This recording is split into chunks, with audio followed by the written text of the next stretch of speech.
À présent, cette question, que ressent un enfant qui a des tics? Quand un enfant a des tics, ça se voit de l'extérieur. On voit des gestes, on entend des bruits, mais on oublie souvent en fait ce qui se passe à l'intérieur pour l'enfant. Donc c'est ce que je voudrais vous partager aujourd'hui dans cette vidéo. Que ressent un enfant qui a des tics anxieux bénins? Déjà, il y a un vécu corporel. Il faut savoir qu'un tic, c'est pas rien, hein. Certains enfants parlent vraiment de leur douleur, de leur inconfort. Ils ont mal au cou, ils peuvent avoir mal à la mâchoire, mal aux épaules. Et en fait, ils ont une sensation de tension constante dans leur corps.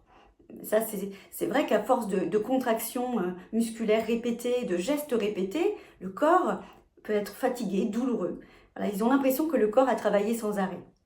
Et puis, il y a aussi le vécu émotionnel. Beaucoup d'enfants qui me disent, tu sais, j'aimerais vraiment que ça s'arrête. J'aimerais tellement arrêter, mais en fait, j'y arrive pas. Et souvent, ils disent que c'est plus fort qu'eux.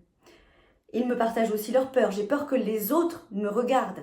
Ils peuvent ressentir de la honte, la peur d'être regardés, la peur qu'on se moque d'eux. Ils peuvent se sentir gênés, différents, incompris, frustrés aussi. Voilà, tout ça, ça crée un mélange d'émotions qui pèse sur leur estime d'eux-mêmes. Et puis un point qui est essentiel à comprendre, c'est qu'un tic, ce n'est pas quelque chose qu'un enfant peut arrêter de faire simplement parce qu'on lui demande. Ce tic, c'est vraiment un corps qui parle et qui cherche son équilibre. C'est un corps qui a besoin aussi d'être rassuré. Moi, j'accompagne des enfants qui vivent ça, et j'accompagne des enfants depuis plusieurs années. Et ce que j'observe, c'est que dès qu'ils se sentent compris, soutenus, écoutés, leur corps peut déjà commencer à se détendre. Il y a ce regard aussi bienveillant qui peut changer beaucoup de choses. Ils ont besoin souvent d'un environnement qui est compréhensif à l'égard de ces tics et qu'on ne leur fasse pas de reproches, qu'il n'y ait pas de pression par rapport à ça. Voilà, donc je m'appelle Laurence Le-Henry et je suis sophrologue spécialisée dans l'accompagnement des enfants et des adolescents depuis plus de 14 ans.